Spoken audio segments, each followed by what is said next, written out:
Ding dong, ding dong. Clatter, clatter, bang, bang, bang.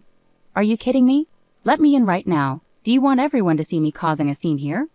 Is this how you treat your husband who's been working on Christmas and comes home to this mess? My husband was furious, pounding on the gate of my family's home. Christmas is usually a special time for us, just before the big day.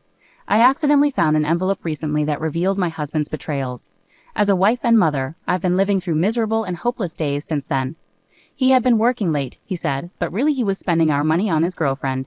He barely even bought presents for our kids. I couldn't stand it anymore. I opened the door and confronted him in front of my family. And then, what? What's going on? I'm just an ordinary housewife, living with my husband and 2 children. Depending on your values, some people might spend Christmas Eve with a boyfriend or girlfriend and Christmas Day with their family. And that's how it was for me. I have a brother and a sister, and since we were young, if any of us were dating someone, we'd spend Christmas Eve with them. Our family does things a bit differently from others. We don't always celebrate Christmas on the 25th because of our jobs. Both our parents and us have work that keeps us busy even on holidays. So instead, we made our own tradition, celebrating Christmas when we all had time off during the winter break. We'd cook together, enjoy cake, and watch special year-end TV shows. As we grew up and became independent, my brother, sister, and I kept up this tradition in our own ways. A few years ago, I got married and had children of my own. At first, celebrating Christmas Eve with my husband and our child was a joyful time. But over time, our relationship changed from being romantic partners to focusing more on our family as a whole. Christmas Eve started to feel more like a routine than a special occasion. Eventually, we both agreed that our children's happiness was what mattered most at Christmas. Any discussion about what to do on Christmas Eve slowly faded away. So when my husband said, "Sorry, I might be stuck at work overnight on the 24th. The kids celebrate Christmas on the 25th, right? I'll try to be back by then," it felt like a natural progression of how our Christmas traditions had evolved. I wasn't particularly emotional when I realized my husband wouldn't be home for Christmas Eve. It was just another sign of how our relationship had changed over time. Despite this, I still love him deeply and I'm content with our life together. So I focused on preparing for our kids' Christmas alone, considering it another form of happiness. Hey, is this all the money we have for living expenses this month? Did something unusual happen with your paycheck? I hate to sound critical, but expenses always pile up at year-end. I was hoping we could stretch our budget a bit more with Christmas coming up in about a month. I was shocked to see that the money my husband gave for living expenses was significantly less than usual. I quickly pleaded with him. If I could have managed it, I would have done so already. Things are tight on my end too. There are work-related parties and expenses that I have to cover upfront for the new year. Do you think I enjoy cutting back like this? Managing our budget with limited resources is also a crucial part of being a housewife, isn't it? My husband seemed visibly frustrated and avoided looking at me or talking further. You're right, sorry. I'll do my best too. But it's almost Christmas, right? The kids are eagerly waiting for their special presents. Please, for their sake, let's make this time of year special. I don't want us to not afford their gifts. In our family, there's a rule. Normally, if the kids want something, they have to explain why they need it. But for birthdays and Christmas, they can ask for anything without conditions. That's why I wanted to ensure we have enough money for them, thinking about how much they love Christmas. Honey, let's be a bit more careful with our spending. Kids, what do you want for Christmas? My husband sighed loudly and called the kids over. I want a cartoon DVD set, but I also want a picture book about trains, Dad. Which one do you think is better? Well, the book, definitely. It will help you learn to read, and you can share it with your friends at their houses. You could even read it to younger friends. You'd be such a cool big boy. I really want a new doll set so I can feed it and sleep with it, but my crayons broke recently and now I can't draw. I wonder which wish Santa will grant. I think crayons would be great, Lena. You're so talented at drawing, and I love seeing your artwork. Ask Santa for some really nice ones, even better than the ones you had before. But what about the dolls? Can't you listen to what I want? Santa only visits good children. Naughty kids who are selfish get nothing. I'll ask for crayons. While pretending to listen to the kids, my husband clearly pushed them towards the cheaper options. Aaron's gift can be from a used bookstore, and Lena's gift can be from the dollar store. This way, we won't have to spend extra money on Christmas. Do you think spending money is the only solution? How foolish, he sneered, making sure only I could hear him. Extra expenses? That's not saving money. My husband called our children's eagerly anticipated presents extra expenses, manipulating their innocent minds to suit his agenda. I began to deeply resent such behavior from my husband. Then, after a while, Mom, look, a sparkly letter. It was in Dad's work bag. Could it be from Santa? While my husband was in the bath, My daughter had apparently opened his work bag and excitedly showed me the beautifully decorated envelope she found. You shouldn't have taken that without asking. Give it here and I'll put it back, okay?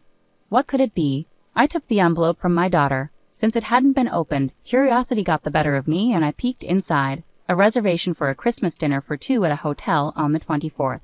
But he was supposed to be working overnight on the 24th. Several questions raced through my mind. Just then, my husband's phone made a notification sound. Startled, I glanced over at his phone. It seemed to be getting a flurry of messages in a short span of time. Normally, I wouldn't pay much attention to his phone or how often it rang, but with a sense of unease, I reached for it. What's going on? My eyes fixed on the screen. All the messages flooding my husband's phone were from someone named Nancy. Judging by the selfie that appeared to be her profile picture, she was much younger than me. Although I couldn't see the content of the messages, the heart emojis made it clear they were not just from a casual acquaintance. It seemed too coincidental.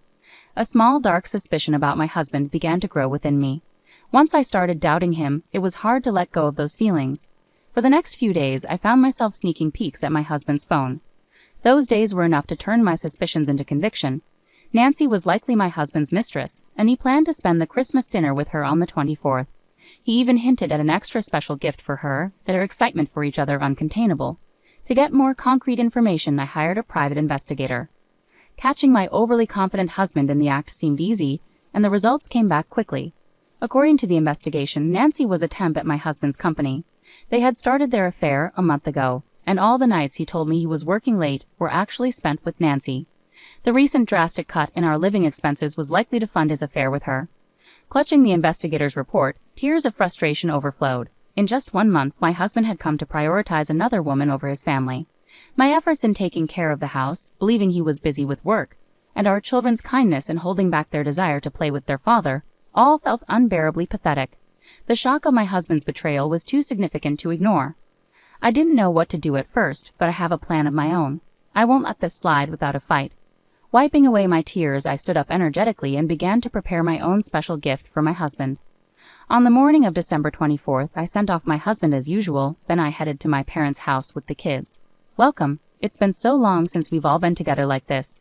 It feels just like when you, your brother, and your sister used to live here, my mom said. Spending quality time with Dad is great, but this year felt especially exciting. At my parents' house, they were delighted by the festive Christmas atmosphere, enjoying decorating a large Christmas tree they had pulled out of storage. With the kids, we spent the entire day having a fun Christmas party. The next morning, the kids were ecstatic about the presents placed at the base of the Christmas tree they had decorated.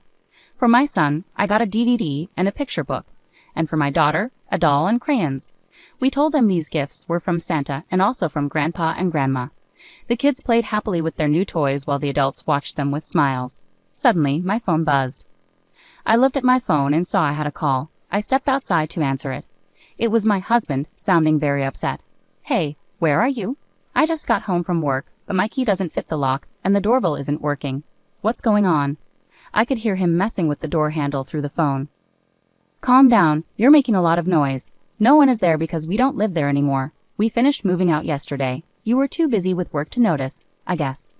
By the way, you've been shaking that doorknob for a while. Isn't that kind of like trying to break in? If you break the door, it's not my problem. I laughed at him. Even though he was still confused, he realized I had tricked him and started yelling angrily. Don't mess with me, doing all this without telling me. Where did you put my stuff? Bring it back now. All your things were taken by your parents yesterday. They kept apologizing to me, saying how sorry they were for what you did. Make sure to apologize to them when you get back. What? Huh? After finding out about my husband's affair, I told both our families everything. I explained how he was obsessed with a younger woman named Nancy, spending our money on her instead of on our family. He even cut down on our living expenses and the kids' Christmas gifts. He lied about working overnight just to be with her, and I decided to ask for a divorce. After I told everyone through tears, my parents, his parents, our siblings, and even the kids supported my decision. So we moved out of the house on Christmas Eve while my mother took care of the children. Our siblings also helped with the move. With everyone's help, we emptied the house quickly, which brings us to now. So everyone knows what you've done, and no one in the family is on your side. You caused this mess, and now you have to deal with it. I explained everything to my husband clearly.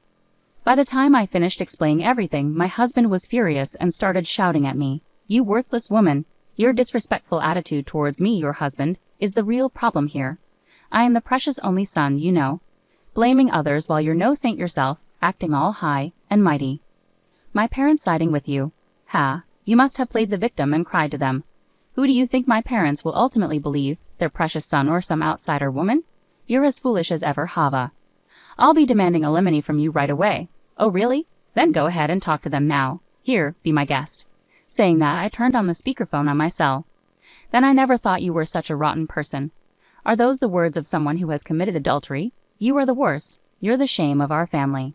Where did it all go wrong? May and Lars, who had been by my side during the call, unleashed their anger at my husband over the phone. Dad, Mom, why are you with her? My husband began to tremble, utterly taken aback by the unexpected rebuke from his parents. Why? Because it's Christmas. Maitline, who is back at her parents' house, invited us to spend the day with her. Even though we are the parents of the man who betrayed his family. Do you understand how Maitline felt all this time? While you were betraying her, she was working hard to take care of the children on her own.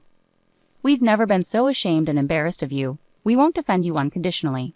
You're an adult and made your choices. Do what you want, but don't involve us again.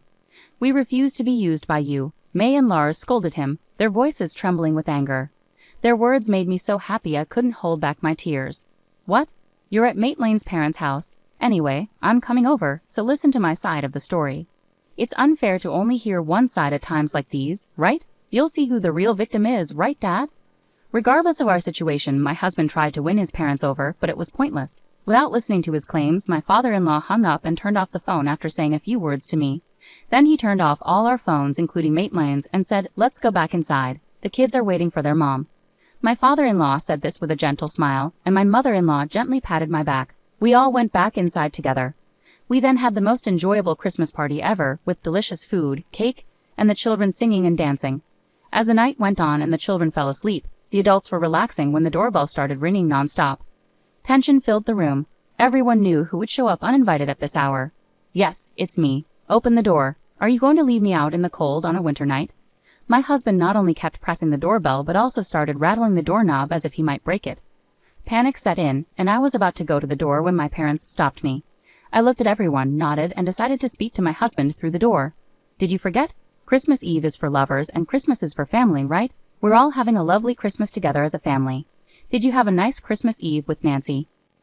Now that we're strangers, I don't care what happens to you today. If you don't want to sleep outside in the cold, just leave. Don't provoke me. Should I call the police? Spread rumors in the neighborhood that a cruel wife kicked out her husband for no reason. Open this door right now. No matter what I said, my husband refused to listen and continued causing a scene outside. I started feeling afraid at his persistence. Trembling, my father-in-law smoothly stood up. He exchanged glances with my mother-in-law, who also rose to follow him. My parents and I hurried to the front door with them. When my father opened the door, expecting me to give in, my husband stood there defiantly. "Long time no see, Dad," my husband said smugly. "It's not good to see you. Stop pretending we're friends. You're no longer a son to us, just someone who hurt our family," my father interrupted coldly. My mother joined in, causing a scene at this hour. "Do you even know what time it is? It's incredibly rude. The kids have been asleep for hours. You're not fit to be their father." She glared at him sternly. My husband was shocked to see my usually gentle mother so stern. "I won't let my grandchildren see this anymore. Leave. You're a nuisance. You're no longer part of this family." My father-in-law spoke calmly but with anger, making it clear my husband had to leave. My husband glared at us, looking like he might explode. "I'm calling the police right now," my mother-in-law said firmly. Seeing her pick up the phone, my husband panicked and fled without saying a word of apology. It was another stark reminder of who he truly was. I didn't cry anymore, but I felt an emptiness inside, questioning the purpose of everything I had been through until then. "How about some warm tea, and then you can get some rest?" My mother gently touched my shoulder with a kind smile. Everyone welcomed me back with warmth and understanding. I went to my room, grateful for the unwavering support of my family. Meanwhile, my husband, now without a home, went to his parents' house. They had changed the locks after hearing my side of the story, so he couldn't get in. They turned him away when they returned, unwilling to let a stranger into their home. Left out in the cold, my husband finally realized the gravity of his actions and his parents' words. Now he sincerely regrets his actions and has agreed to the divorce and alimony. I had a lawyer ready just in case, but thankfully it didn't turn into a messy legal battle. After the divorce was finalized, I started a new life at my parents' house with my children. I'm focused on my work and raising my kids with the loving support of my parents. It's busy, but every day feels meaningful. Although I won't see my ex-husband again, I stay in touch with my in-laws.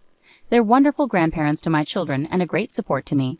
Even though we're no longer family on paper, I hope they'll always be part of our lives and continue to watch over the children as they grow. Do you both have everything? Let's go. Don't forget to say goodbye to Grandma and Grandpa. Bye. I silently prayed for these ordinary, peaceful days to last forever and looked forward to celebrating next Christmas together as a family, seeing my children's happy smiles.